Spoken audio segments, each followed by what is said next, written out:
one of the pillars of the four pillars or levers of user and purpose-driven growth, as opposed to growth for the sake of growth, is what I call usage experience, right? So usage is the result, right? Activation. We want people to come back.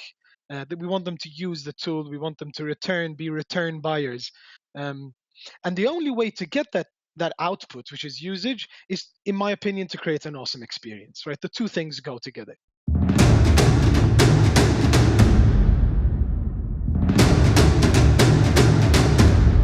I'm basically a person who's very passionate about UX and marketing, but I ended up specializing in growth and conversion rate optimization, whatever you want to call it. I've been lucky enough to have many companies trust me to launch a lot of tests for them and giving them wins, and also not so good wins. But yeah, we've had some very interesting adventures together. And then more recently launched Hotjar as basically on the back of the experiences I had in this industry and wanting a tool. So kind of built a solution for myself, which is a big advantage. And we've seen tremendous interest. Yeah, Hotjar today is used on over 200,000 sites, and we've grown. We're growing quite fast, so we're doing well. And that means obviously we've had a good amount of learning experience as well. So we're going to be looking at that today. But before we go there, I kind of wanted to look at a little bit, share with you my evolution. Some of you may have seen this before on other talks that I've given. I think it's really good to give this context, which maybe some of you might see yourself at one stage in this evolution. Um, the first stage for me was where I was focused on element style, color, size, positioning. Um, we quickly grew out of this phase and we started looking at layout. Back then, multivariate testing was very in. And then we eventually progressed and evolved to start looking more at copy, right? How do we persuade? What are the persuasion techniques? And trying to do more tests. But this is where we started to see that this approach had very diminishing returns, and very quickly our tests started to become less effective. So our, let's say, hit rate, even though we were doing more tests, went down dramatically. And this was the point, this was quite a few years ago, where I discovered by attending events all around the world that some of the biggest brands in the world, biggest businesses in the world, they were taking user feedback really seriously, right? And they were using some really interesting, impressive tools to do that. Basically, to observe how the user was behaving, being able to ask them questions. Yeah, and this transformed me completely, and it led me to start doing less tests and bigger wins. Um, so yeah, to summarize this evolution, I wanted to share with you kind of the key learnings, right? And today I'm taking some learnings which are more, let's say, related to growth from an activation point of view. I mention this a lot. Best practices suck. Unfortunately, there's a lot of marketers out there like us, right, that are writing a lot of blog posts about 10 things you should do here, 6 things you shouldn't do.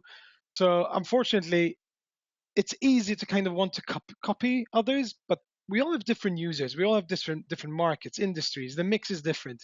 So it's very dangerous to copy what someone else is doing. Um, and on the back of that, I'd say it's much more powerful to look at the tools that you already have for free, right? Luckily, there isn't a business out there that has managed to put a subscription around like the basic tool set that we have, right? The ability to observe, listen, to speak to our users and customers. Unfortunately, it's so easy to get stuck behind all the analytics and data tools that we have available to us today. So this is another one which I thought was kind of interesting to mention today, which is testing. This was kind of one of the biggest learnings. It took me quite long to discover this, right? And it's kind of a no-brainer, but you really need to process this, which is testing is for confirming winning ideas, not for finding them, right? I've worked with so many clients before Hotjar and worked with a lot of customers of ours where it's quite clear that their testing strategy is more around like throwing a dart, trying to hit something. Again, typically influenced by best practices, but that's not the best way to get wins, right? If you really want to grow, then you need to have, we talk a lot about this hypothesis, right? But more importantly, a hypothesis based on research, on speaking to your users and observing what is really happening, so that essentially you're coming up with a plan which is a winning plan, right? Unless you've missed something important, and the test is there just to measure that you're just not getting it wrong. And then this is one of my favorites, which is growth for the sake of growth is a recipe of disaster. And I like to speak a lot about this at growth events. because it's easy to get stuck in this mindset of we have to grow. What are the levers we can turn? And it's very easy to just get stuck in this mindset of just let's grow, grow, grow, grow, grow, right? And that's where the disaster is bad choices basically, and just pushing the limits of kind of how can we discount or how can we persuade, how we can get people to act. And I think that is a little bit dangerous. It can lead you to take wrong decisions. So I think it's much bit more interesting to kind of focus on purpose and value. Um, Treat your customers really well, right? Like Olga was saying, love your users and find how you can do good by them, and then create an awesome environment where you work, and on the back of these pillars growth will happen, right? And then you're smart and you're building tests and changes in the right direction, but the growth shouldn't happen kind of just for its own sake. So yeah, I believe in these things that I've learned so much that I've kind of created um, what I call the four levers of user and purpose driven growth, what we just talked about, right? And I'm not going to go into all of these today because I want to move on to these 6 wins I want to share with you.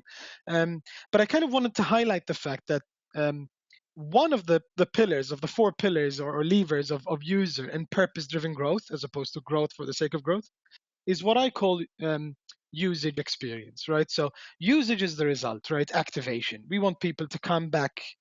We want them to use the tool. We want them to return, be return buyers.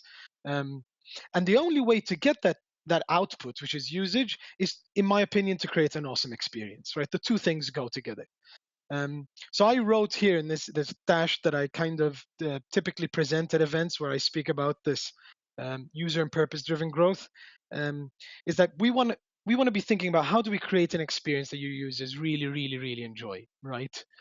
That is our true purpose. We want to anticipate nearly their needs, right, and simplify the experience, the interface that we're creating. And the thing that I like to measure for this is kind of addiction, right? How, if I have an e-commerce site, how often do they come back, right? How good was that experience? If I have software, how often do they use it, and how much do they interact with it? So look for addiction.